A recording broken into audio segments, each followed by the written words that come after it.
next thing we got coming up is pads. Now most people think pads, people that wear pads in paintball are to protect themselves from the paintballs. Not true. Pads, you got leg pads and elbow, forearm pads. Now these pads are used for sliding, more to protect your body than from paintballs. Abrasion resistant, they usually have little plastic cups to protect your elbows. And then, like I said, they're mostly there to protect yourself from sliding, from crawling on your elbows or on your knees, and just help yourself from not getting beat up too bad. Right. Bad guys don't wear them much because they're standing all the time. They got it easy. We wear little knee pads just so in case we ever have to get on our knees, they're there. This is a set of the new JT goggles. Basically, when you're looking for goggles, there's a couple of things you want to look for. I can't stress enough how important it is to get into a higher end goggle. It's something that you're gonna be wearing this thing all day. It's gonna be hot, sweaty, this and that. You want something that has a nice foam, a nice feel to it, something that just kind of sits on your head and you're not bothered by it. Another thing that's gonna ruin your day is if your lenses are fogging. This is a dual pane thermal lens. Basically what that does is creates this layer inside the lens to where you don't fog. You can really run around outside there and you're not gonna fog. And another thing that's important with the goggles is peripheral vision. You want to make sure you have a good area of range that you're looking through. And usually your best bet is to go big on your first goggle expense, get it out of the way. Most people, they look at goggles and say, oh, $70, that's crazy. Actually, goggles are probably your best investment. A, it's a big safety thing, you want to protect your eyes, you only have 2 of them. And B, you're going to be wearing around all day, and that's what makes most people uncomfortable is actual wearing a goggle, because it's hot, you're breathing, your breath's coming back. Get a quality goggle and you'll have no problems and you'll be a lot happier in the long run. Just go big right off the bat and get yourself a good set of goggles. Alright, this is my favorite part, talking about markers. Million different kinds of markers you can get. Depends what you're doing. Tournament ball, I'd say you want to go electro. I mean, that's the way everything's going. Electronic is the way to go. 2 reasons. A, the rate of fire is unbelievable on any electro that you get. And B, you can pretty much battle out of any position with electronic. If you have a pneumatic gun, if you're a right-hander, you shoot the pneumatic gun a little bit slower with your left hand. Not true with electronics. Pretty much if you're shoot right-handed, you can pretty much shoot your gun just as fast left-handed with an electronic gun because the ease of shooting. I mean, electronics, you have no trigger pull. All it is pretty much like a mouse click on a computer. And if you want to compete in today's tournament play, you definitely need like an electronic pneumatic gun. That way you can lay the paint on. Another thing you guys want to talk about is your air system. When you first start off, you're going to get into probably CO2.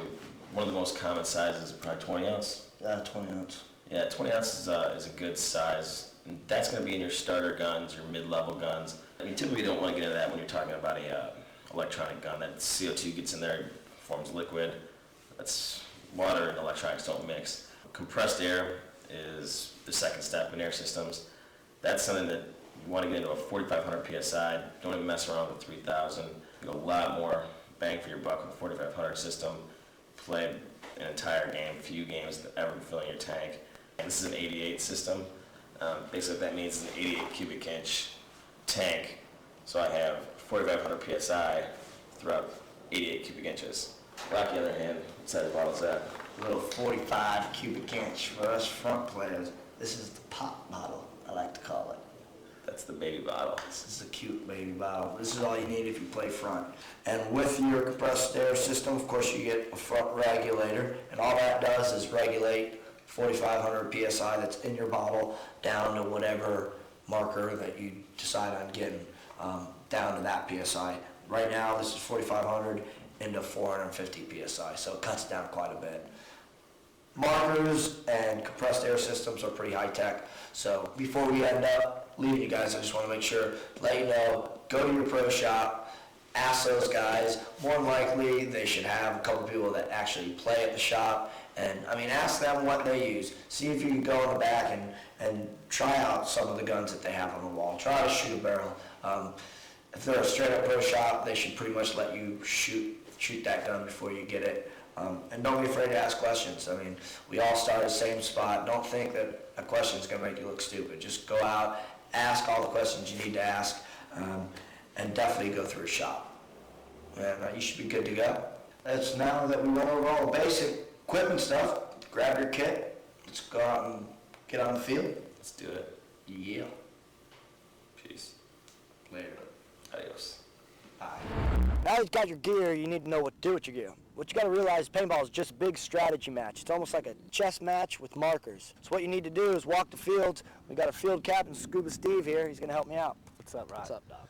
All right, let's start off with airball first. It's supposed to be the same all the way across from front to back, but it's usually not. So what you need to do is get on one side of the field, really walk it thoroughly, and then walk to the other side. And you'll slowly see that there's different angles, and bunkers are off just by inches. And those inches are going to make the big difference on you and your team succeeding and pushing through a side. So you really got to concentrate on angles. And you'll see that if you're like on one side of the field, you can stand on the bunker on the show tape and look across and say, this line here isn't like this on the other side. That's the difference in you succeeding, is walking the fields. That's where the tournaments are won. Naming your bunkers is an important thing. A lot of the airball fields that are out there now, they got what they call Dorito or Nacho, and then you got your wing nuts. You got to learn all your bunkers that are on the field and your positions, and that is where a tournament is won. That's where Avalanche really concentrates when we get to a tournament, is walking the field, because it is where I feel that we succeed a little bit further than other teams out there. All right, now that you've got the field figured out and you've walked the field thoroughly and you know all the key angles on the field, now you got to position your team. You got to position the players, your front players, your mid players, and your back players. You got to really figure out who's your best communicators and usually put them in the middle of the field so they can communicate right and left. You, the captain, need to figure that out, and you, the team, you need to help the captain figure that out and work with him. All right, we've already discussed walking the fields before you play. Now we're going to go over the breakout, what to do actually when they call game on. We've got Martinez, Scuba, Roberts, and LB, and they're going to give you the lowdown on what to do. Cool, Rob. Why don't you show the kids the skinny on some breakout skills, man? Word. First things first, you got back players, mid players, and front players, and everybody's got a special job that they got to do on the field. So what we're going to do next is start with our front players, E-Rob and Rock Dog. As a front player, you'd be sprinting out to your spots, and these are going to be the spots that you chose when you're walking the fields earlier. But remember, the straightest line to your bunker isn't always the best line. Yeah, what you want to do being a front player, you need pads, first of all. Second of all, you want to slide in there Pete Rose style, man. You don't want to slow down. You want to go full bore, slide in there, slide about 15 feet before you get to the actual bunker. If you come up short, not a big deal, man. Just crawl up in there and you're good to go. Right on, hot shots. Well, let's go show the paintball world what we're talking about, and let's lead them the way. Cool. All right, I'll get my gear. See how Eric took his running lane?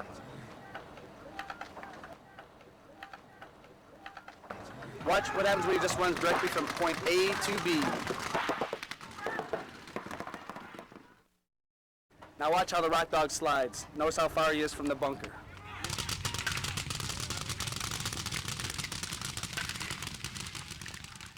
Now we've got the front players out of the way. I'm here with Cash Money Martinez. He's going to give us down low on what the mid players do and what they're not supposed to do. Hit it up.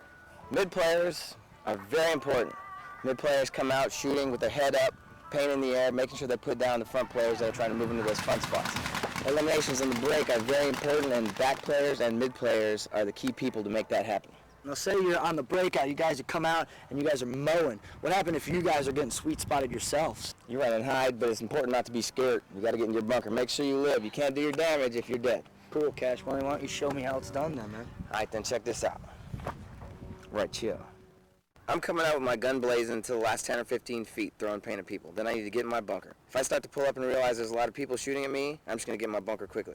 Now what are you doing in your bunker? Mid players get to make most of the eliminations. You should be in a bunker with lots of shot options, possibly a chance for a sweet spot, and a chance to knock out a bunch of front players from the other team. That's basically what a mid guy needs to do off the break. Excellent. Now that we've got the front and mid players taken care of, what we're going to do now is go to the back line or back players. And LB is going to help us out today. He's one of the best back players there is.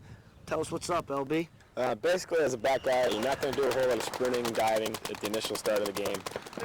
You're going to want to kind of walk or do the Travis trot to your bunker And as soon as you get there, you want to start throwing paint immediately. Your job is to throw enough paint out there so you allow your front guys to get in, your mid guys to develop a game, and your main responsibility is going to come later in the latter part of the game. And you're going to be responsible for closing it, helping front guys out, giving them enough paint so they can go to work, and allowing your mid guys to break the game wide open. We got you on the breakout. We got you into your bunkers. We're going to show you how to play a spot. We're going to start with the front players first.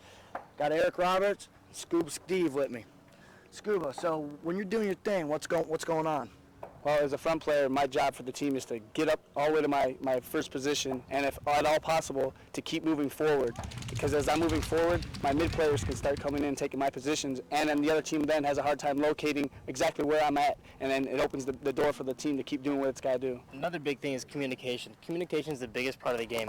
If you can talk to your back guys, relay what's going to be going on, you're able to set up plays, set up moves. That way you have the full cover and full fire support that you need when you're moving.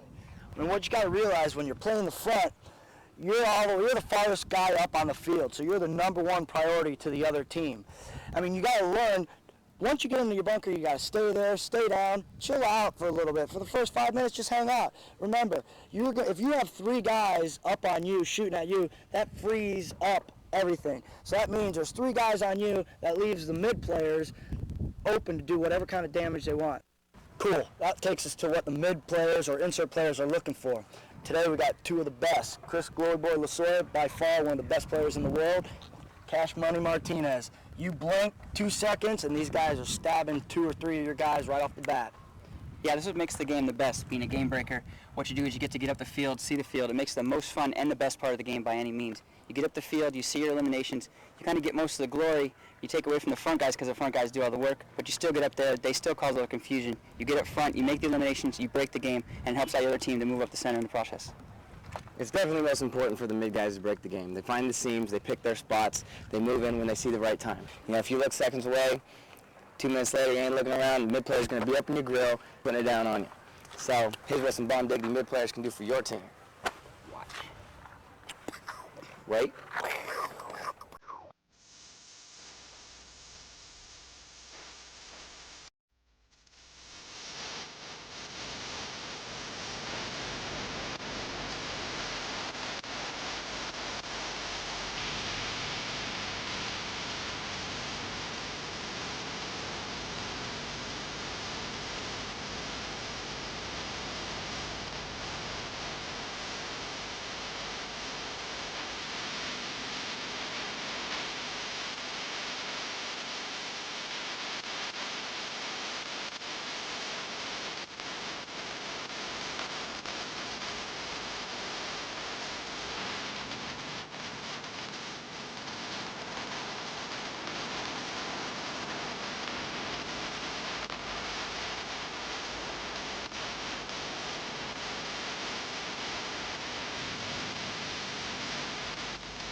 Okay, LB, now you guys get in your bunkers.